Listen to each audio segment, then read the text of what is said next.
حضور جان جانا صلی اللہ علیہ وسلم نے جیسے روحانی مریضوں کو شفا یاب فرمایا، کئی روحانی امراض میں مبتلا لوگوں کو، لاکھوں کروڑوں کو صحت عطا فرمائی، شفا عطا فرمائی کہ وہ حضور کی بارگاہ میں آ کر بہت بڑے رہنما رہبر بن گئے، روحانیت کے اونچے اونچے مقامات پر فیض ہو گئے۔ میرے آقا نے جیسے روحانی امراض سے شفا عطا فرمائی، ایسے آقا صلی اللہ علیہ وسلم جسمانی امراض سے بھی شفا عطا فرماتے تھے، اور جسمانی امراض میں مبتلا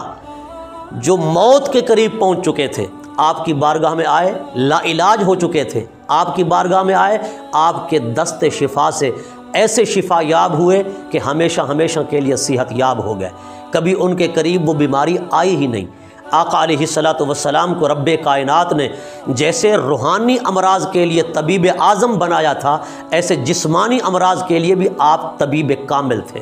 احادیث مبارکہ میں ایک دو نہیں، ایسے سینکڑوں واقعات موجود ہیں کہ آنکھ دیکھتی ہے، کان سنتے ہیں تو ورطہ حیرت میں ڈوب جاتے ہیں کہ اللہ رب العزت نے یہ جو کمال عطا فرمایا تھا، یہ کمال سوائے اس با کمال کے کہیں اور نظر آتا ہی نہیں۔ صرف حضور جانے جانا صلی اللہ علیہ وسلم کے یہ کمال اور یہ فضیلت، یہ عظمت کہیں اور دکھائی ہی نہیں دیتی۔ حضرت سیدنا عیسیٰ روح اللہ علیہ الصلاۃ والسلام آئے، چند کمالات دکھا کر وہ اس دنیا سے رخصت ہو گئے۔ حضرت موسیٰ علیہ السلام آئے، وہ بھی اپنے دور کے جادوگروں کو زیر کر کے وہ بھی رخصت ہو گئے، مگر یہ بارگاہ وہ عظیم بارگاہ ہے، اس بارگاہ کے اندر جس فن کا مالک بھی آتا ہے وہ زیر ہو جاتا ہے۔ فصاحت و بلاغت کے میدان کے امام اور شاہ سوار اس میدان کے میرے آقا صلی اللہ علیہ وسلم کی بارگاہ میں آئے تو وہ جھک گئے، انہوں نے سر جھکا دیے حضور کی کلام کے سامنے، ان کی کلامیں ہیچ ہو گئیں، ان کی کلامیں بالکل کمزور پڑ گئیں۔ اسی لیے تو اعلیٰ حضرت عظیم البرکت مجدد دین و ملت پروانہ شمع رسالت الشاہ امام احمد رضا خان فاضل بریلوی رضی اللہ تعالیٰ عنہ فرماتے ہیں، تیرے آگے یوں ہیں دبے لچے فصحاء عرب کے بڑے بڑے، تیرے آگے یوں ہیں دبے لچے فصحاء عرب کے بڑے بڑے، کوئی جانے کہ منہ میں زبان نہیں بلکہ جسم میں جان نہیں، کوئی جانے کہ منہ میں زبان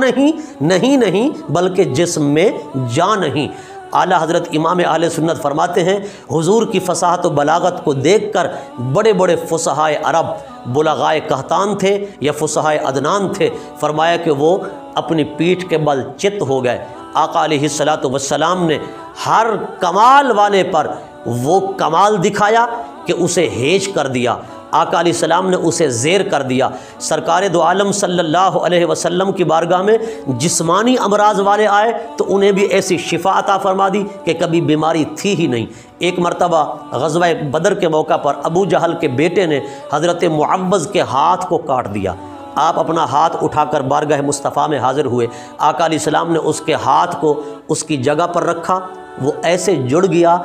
صحت مند ہو گیا، لگتا تھا کہ یہ ٹوٹا ہی نہیں، کبھی کاٹا ہی نہیں۔ اللہ اکبر! کیا دنیا کا بڑے سے بڑا سرجن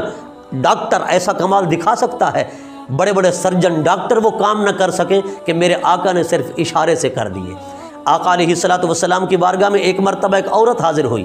بچہ لے کر، عرض کرتی ہے یا رسول اللہ یہ میرا بچہ ہے اور یہ پاگل ہے، دیوانہ ہے، اس پر جنون سوار ہے۔ آقا علیہ الصلاۃ والسلام نے اس کے جسم پر، سینے پر ہاتھ رکھا، فرما اخرج اخرج۔ صحابہ کہتے ہیں ایسے کوئی چیز نکلی جیسے کالا کتا نکلتا ہے، فرمایا کہ کالے کتے کی طرح اس کے جسم میں سے ایسے چیزیں نکل رہی تھیں، بالکل تندرست اور صحت یاب ہو گیا۔ حضرت مولا علی کرم اللہ تعالیٰ وجہ الکریم کی آنکھ آشوب ہو گئی، آشوب چشم، آنکھ میں رمد آ گیا۔ آقا علیہ السلام کی بارگاہ میں حاضر ہوئے، حضور نے لعاب دہن نکالا، آنکھ پہ ڈالا، حضرت مولا علی بالکل تندرست اور صحت یاب ہو گئے۔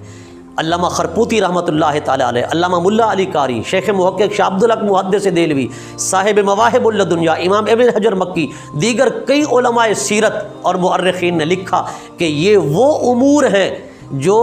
حیات بابرکات کے زمانہ کے ساتھ ہی مخصوص نہیں، بلکہ آج بھی اگر کوئی اس ہستی پاک سے